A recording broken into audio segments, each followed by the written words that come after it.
데일 카네기의 책은 나온 지 거의 100년이 되었지만 여전히 사람들에게 큰 영향을 주는 책이다. 카네기의 자기관리론에서 카네기는 사람들의 삶을 깎아먹는 가장 큰 요인이 걱정이라고 말한다. 이 책에는 행복한 삶을 살기 위한 여러 가지 방법이 나오지만 그 중에서 가장 큰 비중을 차지하는 것은 걱정을 극복하는 방법이다. 카네기는 이 책이 실제로 어떻게 수천 명의 사람들이 걱정을 극복해왔는가에 대한 생생한 이야기를 담았다. 걱정을 이겨내는 방법 몇 가지를 소개하려 한다. 일부 걱정에 대해 알아야 하는 기본적 사실들. 첫째, 오늘을 충실하게 살아라. 1871년 봄, 한 청년이 그의 미래에 깊은 영향을 끼친 한 구절을 읽었다. 몬트리올 종합병원의 의과대학생이었던 그는 기말 시험을 어떻게 통과할지, 어떻게 생계를 꾸려야 할지 등의 걱정에 한창 빠져 있었다. 이 젊은 의학도가 1871년에 읽은 그 구절은 그가 당대의 가장 저명한 내과 의사가 되는데 큰 도움이 됐다. 그는 세계적으로 유명한 존스 홉킨스 대학의 의학대학원을 설립했고 옥스퍼드 의과대학에서 왕이 제정한 흠정 강좌를 담당하는 교수가 되었다. 그것은 영국에서 의사가 받을 수 있는 최고의 영예였다. 그의 이름은 윌리엄 오슬러 경이다. 그의 삶을 바꾼 구절은 이것이다. 우리의 주된 임무는 저 멀리 있어 희미하게 보이는 것을 보려고 하는 것이 아니라 당장 손 안에 있는 명확한 것을 실천하는 것이다. 그는 자신이 이룬 업적들을 보면 마치 자신이 특별히 명석한 두뇌를 가졌을 것이라고 생각하겠지만 사실은 전혀 아니라고 말했다. 그의 친한 친구들도 그가 지극히 평범한 두뇌를 가졌다는 것을 알고 있다고 덧붙였다. 그렇다면 그의 성공 비결은 무엇일까? 그는 자신이 오늘에 충실하자는 태도로 살았기 때문이라고 답했다. 그는 이렇게 말했다. 과거를 차단하십시오. 죽은 과거는 죽은 이들이 묻게 놔두십시오. 마찬가지로 미래도 철저하게 차단하십시오. 인류가 구원받는 날은 바로 오늘입니다. 내일의 짐에 어제의 짐까지 얹어서 오늘 가지고 간다면 아무리 강한 사람도 비틀거리기 마련입니다. 오슬러 경은 내일을 준비하기 위한 어떤 노력도 하지 말아야 한다는 의미로 그런 말을 했을까? 전혀 아니다. 내일의 준비를 위한 최선의 방법은 당신의 모든 지혜와 열정을 오늘 할 일에 집중시키는 것. 그리고 오늘 그 일을 훌륭하게 하는 것이다. 그것만이 당신이 미래를 준비할 수 있는 유일한 방법이다. 당신이 걱정에 대해 가장 먼저 알아두어야 하는 사실은 이것이다.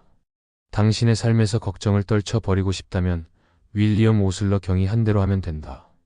과거와 미래를 철문으로 막아라. 오늘을 충실히 살라. 둘째, 걱정스러운 상황을 해결하는 비법. 걱정스러운 상황을 처리하는 데 있어 지금 당장 사용할 수 있는 빠르고 확실한 마법과 같은 기술을 원하는가? 그렇다면 훌륭한 엔지니어로서 냉방 산업을 개척했고 세계적으로 유명한 캐리어사의 회장 윌리스 캐리어가 만들어낸 방법을 여기에 소개하겠다. 그는 나와의 점심 식사에서 한 이야기를 해주었다. 저는 젊은 시절에 뉴욕주 버펄로시에 있는 버펄로 포지 컴퍼니에서 일했습니다. 당시 제게는 피츠버그의 한 공장에 가스 정화 장비를 설치하라는 임무가 주어졌습니다. 공장 설비비는 수백만 달러에 달했죠. 그곳에 가서 작업하던 도중 예측하지 못했던 문제가 발생했습니다. 장비가 상품 보증서에서 보장한 수준에 미치지 못했던 것입니다. 저는 실패했다는 사실에 큰 충격을 받았습니다. 위장이 꼬이듯 아팠고 한동안은 너무나 걱정스러운 마음에 잠도 자지 못했습니다. 그러던 어느 날 누구나 알고 있을 법한 걱정해봐야 아무짝에도 소용없다라는 말이 떠올랐습니다. 그래서 저는 걱정하지 않고 제게 일어난 문제를 해결할 방법을 생각해냈습니다. 그 방법은 3단계로 이루어져 있습니다. 첫 번째 단계, 저는 그 상황을 대담하고 솔직하게 분석한 뒤 실패의 결과로 발생할 수 있는 최악의 경우가 무엇인지 생각해봤습니다. 저를 감옥에 쳐넣거나 총으로 쏴 죽일 리가 없다는 것은 확실했습니다. 제가 실직을 하거나 고용주가 그 장비를 철수시키고 투자비 2만 달러를 손해볼 가능성은 물론 있었죠.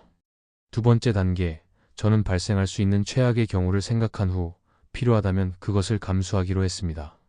이번 실패는 내 경력의 오점으로 남을 것이고 어쩌면 직장을 잃을 수도 있었습니다. 고용주 입장에서도 이번 일로 2만 달러의 손실을 입는다고 해도 그 정도는 견딜 수 있을 것이었습니다. 발생할 수 있는 최악의 경우를 생각하고 그것을 감수하기로 마음먹자 대단히 중요한 결과가 생겼습니다. 마음이 편안해지면서 한동안 느끼지 못했던 평화로운 느낌을 갖게 된 것입니다.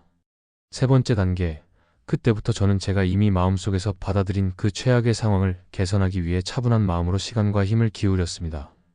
저는 눈앞에 닥친 2만 달러의 손실을 줄일 수 있는 모든 수단과 방법을 생각하기로 했습니다. 몇 가지 테스트를 거친 뒤 추가 $5,000를 투자하면 문제를 해결할 수 있다는 것을 발견했습니다. 그렇게 해서 $20,000의 손실 대신 $15,000의 수익을 얻었죠. 걱정의 가장 나쁜 속성 중에 하나가 집중력을 떨어뜨리는 것입니다. 걱정에 빠지면 생각이 산만해져서 결단력을 발휘할 수 없습니다. 하지만 마음을 굳게 먹고 스스로를 최악의 상태에 맞서게 한 뒤 그것을 마음속으로 받아들이면 막연한 상상들은 사라지고 문제에 집중할 수 있는 상태에 도달하게 됩니다. 제가 말씀드린 이 사건은 오래전에 일어난 일이지만 그 효과가 너무 좋았기 때문에 지금까지도 그 방법을 사용하고 있습니다. 그리고 그 결과 제 인생은 거의 완벽하게 걱정으로부터 자유로워질 수 있었습니다. 일리 있는 말이다. 그렇지 않은가? 이와 비슷한 생각은 사람들 사이에서 널리 읽힌 리니탕의 생활의 발견이라는 책에도 나와 있다. 중국의 사상가인 그는 진정한 마음의 평화는 최악의 상황을 받아들이는 것으로부터 온다. 심리적으로 그것은 에너지의 발산을 의미한다라고 말했다. 바로 그것이다. 그것은 심리적으로 에너지의 새로운 발산을 의미한다. 우리가 최악의 상황을 받아들이면 우리는 더 이상 잃을 것이 없다. 잃을 것이 없다는 것은 바로 우리가 모든 것을 얻을 수 있음을 의미한다. 그러므로 제2원칙은 이것이다. 일어날 수 있는 최악의 상황은 무엇인지 자신에게 물어보라. 그리고 필요한 경우에는 최악의 상황을 받아들일 준비를 하라. 침착하게 최악의 상황을 개선하기 위해 노력하라. 셋째, 걱정이 삶에 미치는 영향. 내가 뉴욕에 산 지는 37년 이상 되었지만 지금껏 어느 누구도 걱정이라는 정서적 질병에 대해 주의를 당부하는 사람을 만나지 못했다. 현재 미국에 살고 있는 사람 10명 중 1명은 신경쇠약 증세를 갖게 될 것이다. 그 질병은 지난 37년 동안 천연두보다 1만 배나 많은 손상을 입혔다. 노벨 의학상을 수상한 알렉시스 캐럴 박사는 걱정에 대처하는 법을 모르는 사업가는 요절한다라고 말한 바 있다. 그리고 이것은 가정주부, 수의사, 벽돌공의 경우에도 마찬가지다. 몇 년 전 나는 산타페 철도회사의 보건 담당 임원인 가버 박사와 텍사스 뉴멕시코주를 자동차로 여행하며 휴가를 보냈다. 우리는 걱정이 끼치는 영향에 대해 대화를 나눴는데 대화 중 그는 내과에 찾아오는 환자들의 70%는 불안감이나 걱정만 없애도 병원을 찾을 필요가 없는 사람들이라고 말했다. 가버 박사는 이렇게 말했다. 그들의 질병이 실제로는 존재하지 않는 상상 속의 것이라는 말은 사실이 아닙니다. 그 사람들의 병은 욱신거리는 치통만큼이나 현실적이고 때로는 그보다 100배 이상 심각하죠. 제가 말하는 것은 신경성 소화불량, 몇몇 종류의 의궤양, 심장질환, 불면증, 여러 가지 두통, 특정 종류의 마비 증세 같은 것들입니다. 이 질병들의 고통은 대단합니다. 두려움은 걱정을 야기합니다. 걱정은 사람을 긴장하고 불안하게 만들며 위 신경에도 영향을 주어 실제로 정상적인 위액을 비정상적으로 변하게 합니다. 이렇게 되면 위궤양에 걸리게 되는 경우가 많습니다. 당신은 인생을 사랑하는가? 건강하게 오래 살고 싶은가? 알렉시스 캐럴 박사의 말을 인용하자면 정신없이 돌아가는 현대 도시 한복판에서 자신의 내면적 자아의 평온을 유지하는 이는 신경성 질환으로부터 안전하다고 했다. 걱정이 지나칠 경우 큰 건강상의 대가를 치르게 될지를 기억하라. 걱정에 대처하는 법을 모르는 사업가는 요절한다. 2부. 걱정을 분석하는 기본 테크닉.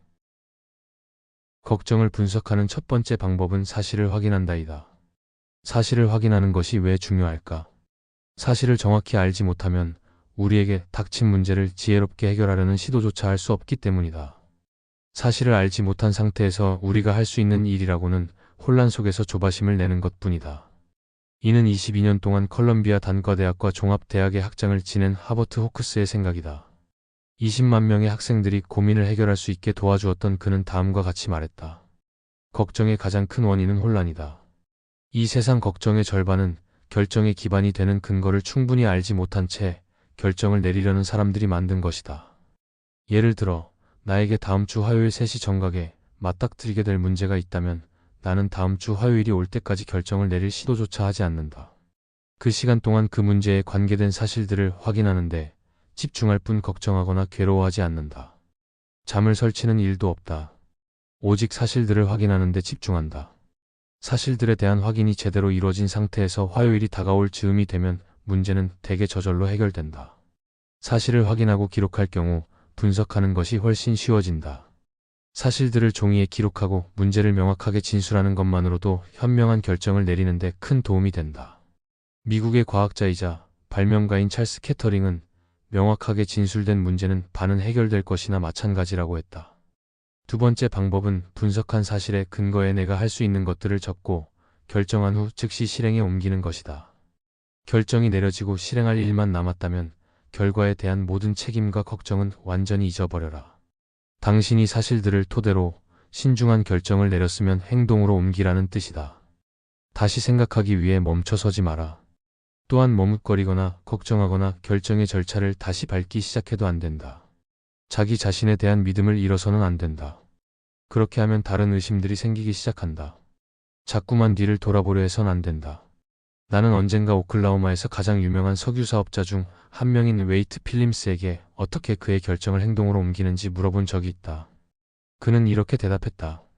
우리에게 닥친 문제에 대해 지나치게 생각하면 혼란과 걱정이 생기게 됩니다. 조사나 생각을 더 이상 계속하면 해가 되는 순간이 분명히 있습니다. 결정을 내린 다음 뒤돌아보지 말고 행동해야 하는 순간이 있습니다. 그러므로 걱정을 분석하는 기본 테크닉을 꼭 익혀라. 사실을 확인하고 결정은 사실을 신중하게 확인한 뒤 내려라. 신중하게 결정을 내린 후에는 행동하라. 결정을 행동으로 옮기기 위해 열심히 노력하라. 결과에 대한 모든 불안은 떨쳐버려라. 오늘의 영상이 여러분께 일종의 동기부여가 되길 바랍니다. 이 영상은 데일 카네기의 자기관리론을 바탕으로 만들어졌습니다. 시청해 주셔서 감사합니다. 오늘도 평안하시길 바랍니다.